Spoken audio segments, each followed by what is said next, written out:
playing full-time in the North American environment, able to go a lot of different North American tournaments, and of course, he wins a lot, super good player. So, Polt versus HuK, I know it took me a while to answer that, but that's my answer for favorite match, and it's coming up. It was very beautifully said. I thought you covered both of them very well, and I don't disagree. Polt HuK, fantastic match. So speaking of the Devils, yes, as it were, yes, we are underway. We've seen Alterzim before from HuK. It was a very passive, long game, ending with an exciting altercation with Mater's Army. Looking for more of that top-down defense from HuK. He's going to need it. Polt, one of the absolute titans of Terran, but more specifically of the aggression that Terran can bring to the table. Been inspiring players for a very, very long time. And now even BattleNet wants us to talk longer before the game starts. You know, for you coffee drinkers out there, or you non-coffee drinkers, this is like a good one to start out with, because HuK versus Polt, this is going to be such a, like an energetic series, I think, because Polt is always everywhere. HuK loves his micro. He's always like spamming those force fields perfectly. Top 3 control, I believe. These guys are going to be playing really fast. So if you're looking for energy, this is the series to watch, because these guys are going to be very hyperactive. They're going to be all over the place, especially on a map like Alterzim Stronghold. Guys, welcome to Championship Sunday. Here we are in Game 1 of the Lone Star Clash. Polt versus HuK, best of 5. Winner moves on to the semifinals. Loser is out of the tournament. And it's quite the honor. Lone Star, as you said, has always put on a good show. Great players. Just been an amazing tournament year in, year out. Happy for another edition here. Let's go ahead and introduce these players. In the top right-hand side, the blue Protoss from Canada, Evil Geniuses HuK. And his opponent in the top left-hand location, hailing from Korea, but you wouldn't know it because his English is phenomenal. Such an awesome guy, such a smart guy. Go and have a conversation with him and he'll be all smiles. He's your Red Terran player from CM Storm. He is Polt. And speaking to the map here a little bit, like we said, we've seen strong passive play from HuK, and there's kind of a spectrum, if you will, from what a large map will do for you. Because it's such a large map, a lot of times that can encourage you to play more passive, to play more macro-oriented, because there's so much space between you and your opponent. And of course, on Alterzim as well, there's a natural behind your main base, very defensible, very easily defended, as opposed to a lot of these other maps where Terrans can kind of get a concave and start to threaten a Nexus, or vice versa, Protoss can do the same. But the other side of the spectrum is, hey, it's a large map. The other guy is very likely going macro, which means he'll be less emphasized on, you know, units or stacked defenses. He'll be focusing on that. I can crack that egg. I can go after that with an Oracle opening. Not necessarily great for a Blink opening, but, you know, that kind of stuff from the Protoss perspective, or from the Terran. We saw a lot of the utility openings, the Barracks Factory Starport, trying to get some early pressure in on the economy, only to back off with, you know, 3CC or something like that. So I think an interesting storyline already kind of starting here in this game is their positions. And, you know, initially it might be like, all right, they're top left, top right, so what? The natural expansion of HuK is actually going to be a little bit closer to Polt's main base. Yeah. Not only that, the airspace behind this, I mean, it's just, Polt sees this and he starts like salivating a little bit, because that means he has a very easy way to, not necessarily easy, but the opportunity is there to get some medevacs down there and get some harassment going. So, you know, if I'm going to predict anything, I feel like Polt is going to scout right now. He's going to be he's going to probably smile a little bit and be like, look, okay, I have an option here. I have a couple options as far as attacking by air and potentially harassing this natural expansion. I think that's very fair to say. And to make matters worse, Polt does scout HuK first here as well, which means that that salivation that you were talking about is happening right now, as opposed to what could potentially happen where either they don't have these spawn locations or he doesn't know about it for quite a while. Now, HuK is going to get his motion 4 out here fast, and he's going to need to pull back this wounded probe. There you go. Otherwise, that Reaper's going to get a kill for itself. But otherwise, the Reaper's going to get a fairly perfect scout. I guess it won't go in the low ground to see the Nexus, but with the Mothership Core here, it could probably infer it. I say that, though, but there is the risk, I think, that with the double gases that there might be tech. But, yeah, he just, well, there he goes. He just pulls right in and confirms anyways. Pylon actually Maiden canceled. Not sure what that was about. Lori making it, not a huge deal. What is an interesting deal is the Reaper actually getting a kill there, which is great. Can he track down the Reaper before it leaves? It's one of the best feelings to kill this early Reaper as a Protoss, by the way, which I'm sure you What's you that? know. It's one of the best feelings to kill this early Reaper. Oh, God, yes. And it's one of the worst feelings to let it get away with 13 HP. Yeah. So HuK is definitely hoping that, that's something that HuK is looking for. It's kind of a game of cat and mouse at this point, keeping the Reaper alive for Polt, and HuK really trying to take that out. Yeah, we already saw, I believe it was one tech path get canceled from HuK, and he's going to go ahead and start up with the next one, as we can see here. And this is a very, very popular build these days, a 1-gate expand followed up by the Twilight Council. It can either be 6-gate, just 2 gas, or it can be kind of the more macro-oriented 3 or 4 gates, and then you follow it up with obviously Colossus off the Robo. Very safe that way. But the nice thing about this is it puts the Terran on kind of their back foot just right off the bat. It's a junction of sorts, and it requires more information coming in. Is he taking the gases at the natural? How many gateways is he at? Is this aggressive or is it passive? Because the Blink upgrade offers both in spades. So from this point forward, Polt's going to be, I mean, he doesn't know about it, first of all. So, you know, from this point forward, he doesn't know. It's going to be on him to find out more about it. And, well, speaking of the devil again. There it is. When he sees 4 gates already, that should tell him aggressive. That should tell him that this is aggressive. If there's good news here for HuK, the Reaper will get taken out. He's going to try to jump. Yeah, I love it when the little things in StarCraft, like he went in the corner just to be like, you know what, you're going to kill me, but it's going to take you that extra 2 seconds, you jerk. I would have gone for the mighty leap to this piece of land over here. That'd be a big leap. Now, Polt's going to need to, I mean, both these players are in an interesting spot, like I said. HuK got scouted. He got the first 4 gateways scouted very early on. And yesterday, we saw HuK have some of his tech paths scouted or his decisions scouted, and then he would shift out of it because he wouldn't want to play into the hand of his opponent. Right now, he's not adding gases. He did just add a forge, which kind of suggests that he has at least, yep, there's the gases as well. So I like this choice from HuK. If you were to just go forward with a 4 or 6 gate blink, kind of an all-in, with Polt prepared for it on a map that doesn't necessarily lend itself to blink strategy, I don't know. That would be probably a pretty short game in favor of Polt. Yeah, I mean, I love the flexibility HuK is showing. It's a situation, whoa, Helion's coming inside, trying to get some more scouting information. The Stalker's blinking, saying, no way, Jose. Saw the Forge, though.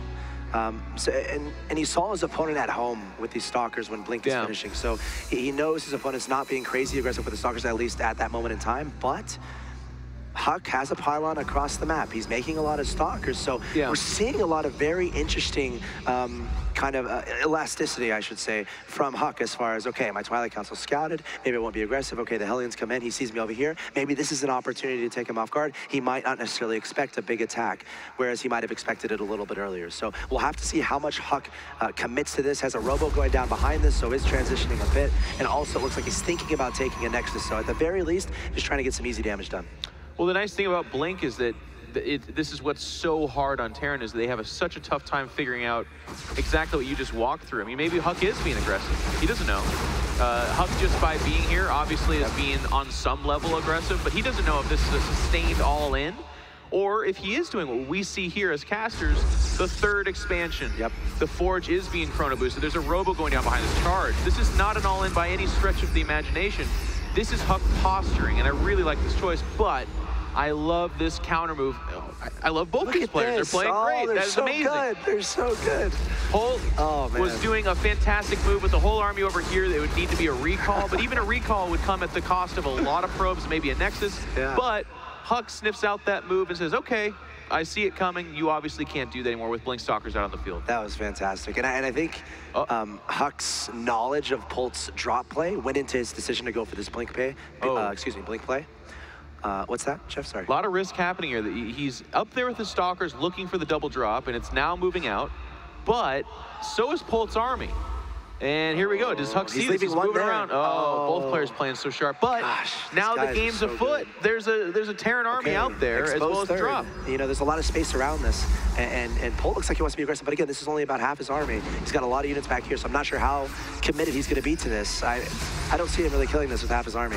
But in the meantime, he's going to try dropping at that expansion again. So we keep seeing a bunch of mining is happening. And HuK, again, he's smart enough to know this. He's going to blink up to the high ground and go try to defend. He knows his medevacs are coming. coming. He doesn't have map packs. He just knows that Polt's been trying to do this, and he saw how small this army was, so he can be like, okay, I know what's happening. And look at this, Polt investing everything into this. 4 medevacs coming to this natural expansion. 2 Cannon just now finishing where the suckers, there they are, targeting down the medevacs, but Polt dropping his entire army. How effective is this going to be? He's not picking up and leaving. He's committing to this, and HuK is going to meet it head-on. Stalkers blinking forward, targeting down the medevacs, and I think this might favor, well, I think it's going to favor HuK here. Oh, yeah, no question about it. Fantastic choices, and as you said, really good thing to point out, HuK is just playing sharp in terms of instincts. He sees that the natural is poked out, or excuse me, the third, and it wasn't very successful. Polt, as you said, with only half his army there, is not going to get it done. So Polt and you and every other Terran player on the planet and HuK apparently linked up brains, and he said, okay, I'm gonna mega drop the back expansion, but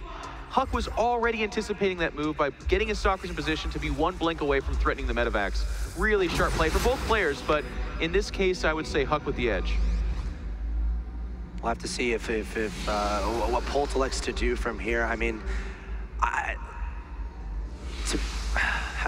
to be able to drop in this natural expansion is a great thing to be able to do, but he kind of got shut down there. So if you think about what's running through his mind right now, how comfortable does he feel going for something like that again? I don't think he's going to abandon it for sure, but it's going to involve a lot of attacking at a lot of different angles. Try to get HuK out of his comfort zone, and that's when you go for the drops again. We're going to see another engagement here in the middle of the map. A Colossus is here, and if we're talking about something to deal with that Colossus, I mean, he has Marauders, but it's going to rely a lot on a big concave. We're not seeing many Vikings on the field just yet, 2 in production.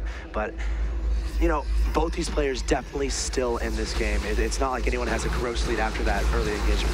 Oh, no, I think Polt's did an amazing job. He's still got 20 supply up on the Protoss player despite losing all 4 of those medevacs. He's on a 3rd base. Yes, HuK was able to get a fairly seamless 3rd base for himself, which again is very good for him, but Polt is right there on his back. I mean, he's not, I was about to say back foot, but he's surely not. He's the aggressor. He's in the middle of the map. He's the fighter in the center of the ring, keeping HuK on the outside, as it were. I mean, I believe Polt is always 1 good drop away from winning any game, even when he's playing the other absolute titans of the game, and that's part of his strength with his aggression. Speaking of which, we got there it is. 4 medevacs going to the north side of the map. More on that later. Now, HuK, he's trying to find out what's going on. He has an observer here. He sees not a lot of army. So he might be thinking, okay, what's going on? Where's your army? And look at this. We have 2 High Templars here. And I think, are they parked next to an observer? No. Okay, there's not spot by HuK. Feedback's going to be nice. They're not going to pop the medevacs, though. All right, unit's going to drop HuK a little bit later. Reacting, 1 feedback.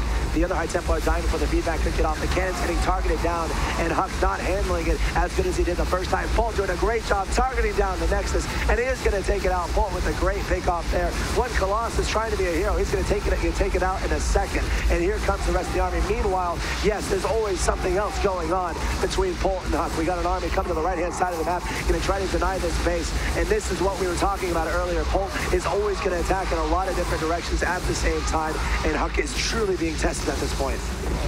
Tested is a great word here, because as you said, Polt was able to get in, snipe the Nexus. He kills a Colossus for himself. A mega successful drop. Yes, he loses some units, but that's Polt's style. He's okay trading as long as he's trading up, and that was certainly a trade up. And, you know, it was kind of harrowing, the words. It's like, Polt is always just 1 good drop away from tilting the entire game wide open in his favor. And while, you know, HuK's still hanging in there, he's been damn near mortally wounded. This base is not being remade because he doesn't have the money for it. He's a little bit out of position. It's nice that he was able to secure a now, you know, it was a 4th base at the time, but now it functions as a 3rd base. So that's going to keep him within arm's length, and he does have Templar out as well. One thing that you can say about Polt is he's kind of loath to go Ghost. It takes him a while to get there. He's not the fastest Ghost player. He prefers to have medevacs and drops going everywhere. And Marauders, of course. Polt has said many a time that his absolute favorite unit is the Marauder, and I don't blame him at all. But now it's HuK's turn. He's like, all right, Polt, I see what you're doing. Guess what? I can attack in a bunch of different locations as well, sneaking some Zealots to his opponent's 3rd base. Does Polt have any idea? Looks like he's kind of moving in that general location. We got a couple Widow Mines here as well, and he should be able to do this fine. The reinforcements are there. Meanwhile, HuK is going to be attacking in the middle of the map as well. There's a scan. Vikings in the air looking for Colossus. There's not a lot of Colossus, so they're going to have to land, but HuK with a great position, going to try to surround these units. Storms, very interestingly placed, trying to hit that bio army. These guys are everywhere right now. This is really bad for HuK. HuK's spreading around the middle island here. He's whiffing on storms. Oh, no. His entire army is about to get absolutely demolished. Wow. This is a horrific attack for HuK, and unfortunately, I feel like any semblance of a chance that he had just got thrown away. That was one of the classic things that unfortunately, specifically foreigner Protosses, but Protosses in general suffer from. They really cannot lose that nucleus. They cannot invest thousands of gas into an army and lose that. They do not have the ability to remake that kind of army like the other races do. So unfortunately, HuK's now again throwing Zealots into a base where Polt's ready for him. He's got mines here, he's got units, he's fine. And he's even taking a 4th base behind this. It's starting to look really bleak for HuK. Yeah, HuK, a little bit of desperation there, trying to get those Zealots to do something. Polt a little bit too good for that. And to add insult to injury a little bit here, Polt might be going for another attack on this 4th base. It looks like that's definitely going to happen. Again, we talked about this earlier in the game. And he just built the Nexus too. It's like, here, let me ripen up this for you, and please. That's a pretty deflating feeling. So we're going to have to see if HuK can get the cancel off for his own sake. There goes Polt, igniting those afterburners. There's the cancel. Immediately saying, okay, that's fine. High Templar Archives is actually going to fall as well, so not going to be able to make any more High Templar. It's almost even more important that this is a positional drop. You'll notice the giant red blob making its way to the 3rd. Well, that's an undefended 3rd. HuK should probably tap out here in a second because there's just nothing here to stop this. Gosh. And Polt there it is. Starts it off with a big drop, but ends with a bang. HuK